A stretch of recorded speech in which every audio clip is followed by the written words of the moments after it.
Bergamot Toby is just weed, right? Yeah. Cool. It's pipeweed. So, the good push. I'm very well versed in youth parlance. Parlance. Yeah. Wep, womp, womp. I know how to talk to the kids, the youths. Welcome back to Chris and Frankie's Dank Hour. We're talking about pipeweed. Frankie, have you ever seen a pipe? I have seen a pipe. Oh, no, No, go copyright! There's no way you're going to get copyright struck. Actually, having said that, I have been copyright struck before. Lego Star Wars, right? Lego Star Wars I did.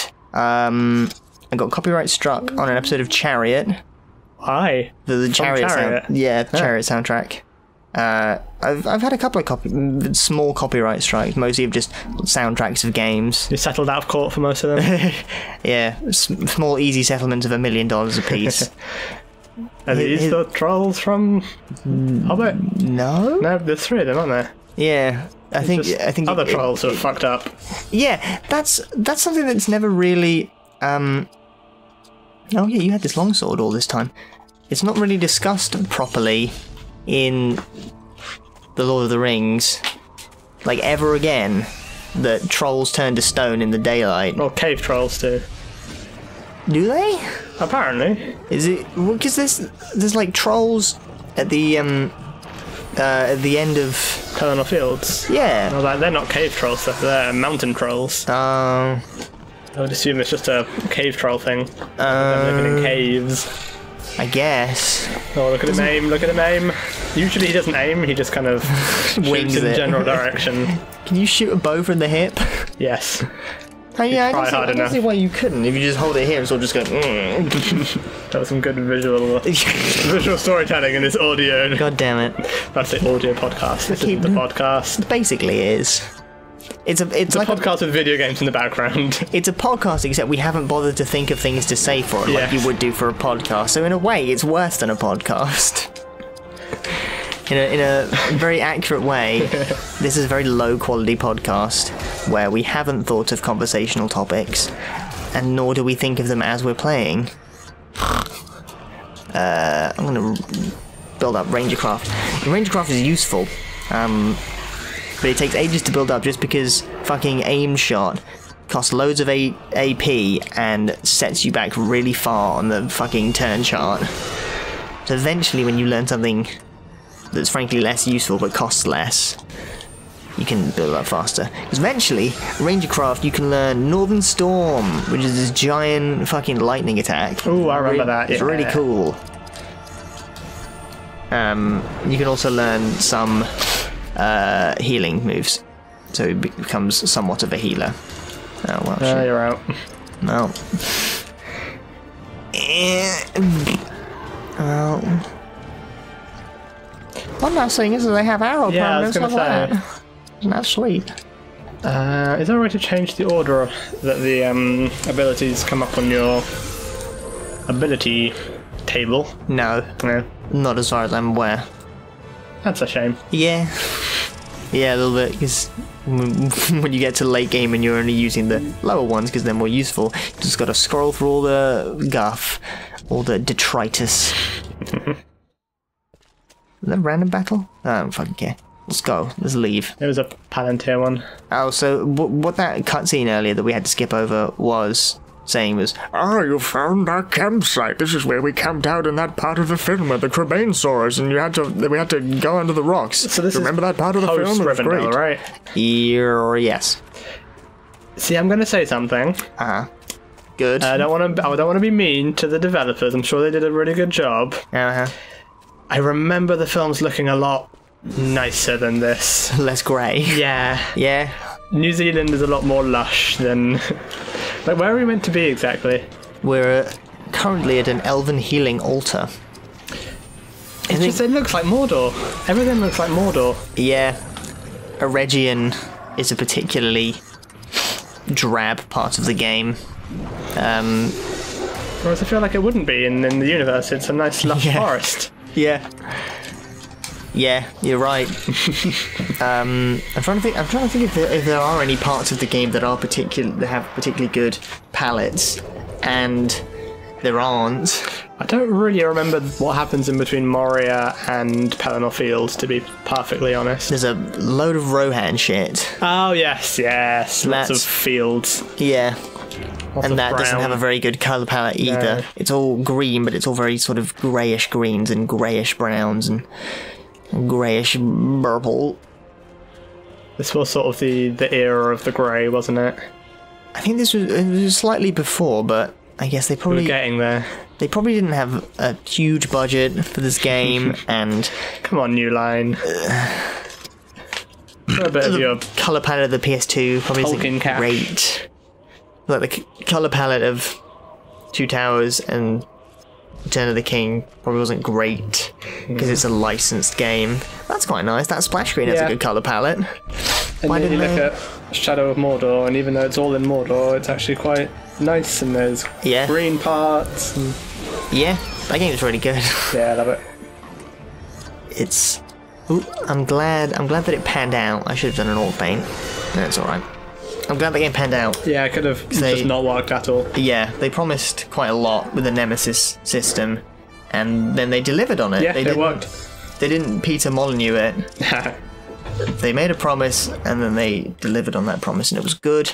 And I remember at the time when they were doing all the developer promo shit for that game, they were like, oh, the Nemesis system was amazing, and then loads and loads of other developers was like, wow, this is fucking awesome. Loads of games could use the Nemesis system. It's such a cool system that we could easily implement into loads of other games, and it's like, that's not though. Let's never use it for any other game ever, even though it would be really cool. Yeah. If for like in like a Dark Souls game or like Breath of the Wild, which is a Dark Souls game.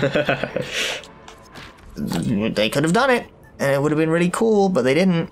So they didn't. Like, I enjoyed the Nemesis system so much that I put the difficulty up because I wasn't dying enough and I wasn't getting any Nemesises. Yeah.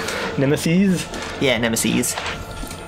There's a Greyish game called Nemesis on the Game Boy. I remember that console. Yeah.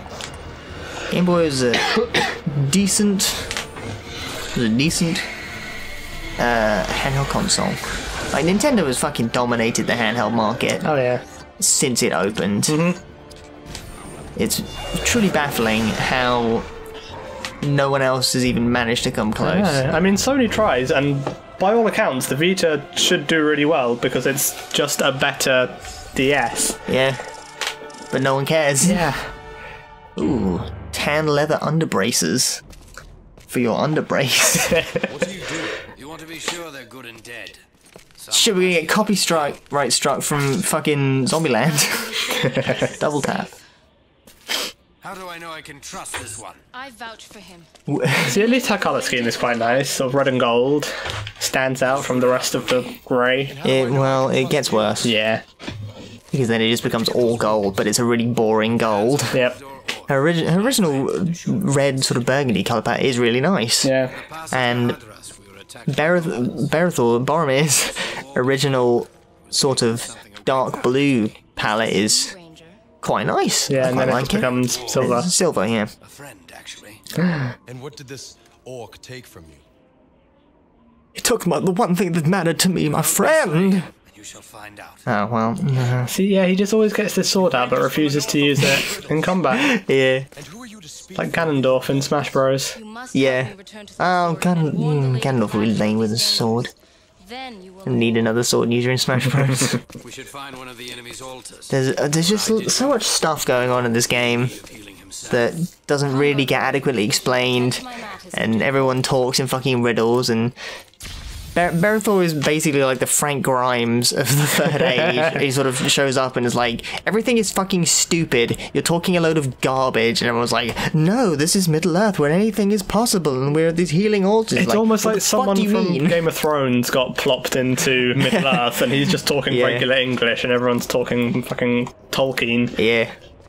Help me slay this orc and you shall find out. It's like, why don't you fucking Just tell tell me. me, Elagast, you garbage They man? should have just got Sean Bean to do it and That would have been cool. The Adventures of Boromir. I would have enjoyed this game a lot more if it had just been like The Adventures of Young Boromir. The RPG was like wicked. That sounds amazing. I think the Tolkien estate is very hesitant to let people do stuff out of canon, which is why all the Shadow of Mordor.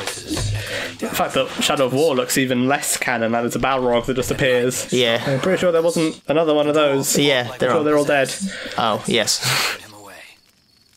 I don't know Give me a map. a lot about Tolkien lore. Rivendell, as a gift. I have did I read the You Silmarillion? attempt to read the Silmarillion? I definitely read some of it. I don't think I... I've read recaps of it. It's interesting in like concept. Yeah, I don't think I was capable of reading the whole thing. It's just like reading a Wikipedia article. Yeah, it's literally... If you don't know what the Silmarillion is, it's literally a Middle-earth history book. It's really tedious because it's a history book. Very dry. There's not a plot because it's not a novel. He didn't actually write it, did he? Just all his notes that were compiled. No, he wrote the Silmarillion. Did he actually write it as a... okay. Yeah. That probably Silmarillion is probably his favourite one that he wrote. Really? I imagine, because it's all the sort of things that Tolkien gets a massive boner over, which is like world building, not fun adventures. And I love characters world and such. building, but I like when it's explored within a narrative. Yeah. Because then it's There's a reason that people don't just release their like world books. Yeah. We have that. It's called history. We already... No! I'm sorry. I don't want to watch fucking scenes from Middle-earth. There's a reason that J.K. Rowling skipped over the history of magic classes. I mean, she has Fantastic Beasts and Where to Find Them. Even that's not really world building, it's just another story. Oh, is it? I've never actually read Oh, the that book, you mean? Yeah. Yeah, the book is, but it's kind of... That was it's comic relief. Yeah, Here we it was go. like an in-joke, because half the book, hey, there they are. Oh, this one's arm fell off. Yeah. Oh, it's a hint. Oh, no. unfortunate. Maybe it's his wiener. Maybe it's his troll wiener. Yeah, a lot of that book was the notes scrawled by Ron, Harry, and Hermione within the book, so it's kind of like a little meta joke. Oops, not that one. I need to give this elf stone. Ooh, and these underbraces. So, we've found an elf stone. Each character can equip 4 elf stones and they give you bonuses. And I'm giving Elagos this one that increases his action point value because he doesn't have very many. I'm sorry. On the next episode... That was seamless. Really good. On the next episode of this thing, it'll be more of this thing. Bye! Doesn't that sound good?